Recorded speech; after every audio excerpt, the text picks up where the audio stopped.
2023-24ನೇ ವಿಧಾನಸಭಾ ಚುನಾವಣೆಯಲ್ಲಿ ಕಾಂಗ್ರೆಸ್ ಪಕ್ಷವು ಗ್ಯಾರಂಟಿಗಳ ಘೋಷಣೆಯನ್ನ ಮಾಡಿ ಜನರ ಮನಸ್ಸನ್ನ ಗೆದ್ದಿತ್ತು.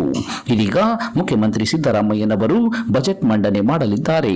2024-25ನೇ ಸಾಲಿನ ಬಜೆಟ್ ಅನ್ನು ಫೆಬ್ರವರಿ ತಿಂಗಳ 15ನೇ ತಾರೀಕಿನಂದು ಮುಖ್ಯಮಂತ್ರಿ ಸಿದ್ದರಾಮಯ್ಯನವರು ಮಂಡನೆ ಮಾಡಲಿದ್ದಾರೆ.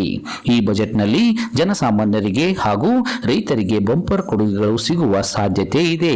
ಹೌದು, ಲೋಕಸಭಾ ಚುನಾವಣೆಗಳು ಇನ್ನೇನು ಕೆಲವೇ ತಿಂಗಳುಗಳಲ್ಲಿ ಬರಲಿದ್ದು, ಇದೊಂದು ಚುನಾವಣಾ ಪೂರ್ವ ಬಜೆಟ್ ಆಗಿರುವುದರಿಂದ ಜನಸಾಮಾನ್ಯರಿಗೆ ಹಾಗೂ ರೈತರಿಗೆ ಬಂಪರ್ ಕೊಡುಗೆಗಳು ಸಿಗುವ ಸಾಧ್ಯತೆ ಇದೆ ಎನ್ನಲಾಗಿದೆ. ಮುಖ್ಯಮಂತ್ರಿ ಸಿದ್ದರಾಮಯ್ಯನವರು ಅಧಿಕಾರಕ್ಕೆ ಬಂದ ಮೇಲೆ ಮೊದಲ ಬಜೆಟ್ನಲ್ಲಿ ಕೇವಲ 5 ಗ್ಯಾರಂಟಿಗಳನ್ನ ಪ್ರಾರಂಭ ಮಾಡಿದ್ದರು. ಇನ್ನು ಎರಡನೇ ಬಜೆಟ್ನಲ್ಲಿ ಮತ್ತೆ ಹಲವಾರು ಘೋಷಣೆಗಳನ್ನ ಮಾಡಲಿದ್ದಾರೆ. ಅನೇಕ ಸಮಾರಂಭಗಳಲ್ಲಿ ರೈತರನ್ನ ಉದ್ದೇಶಿಸಿ ಮಾತನಾಡುವಾಗ ರೈತರ ಷರತ್ತುಬದ್ಧ ಸಾಲ ಮನ್ನಾ ಮಾಡುವುದಾಗಿ ಹಲವಾರು ಬಾರಿ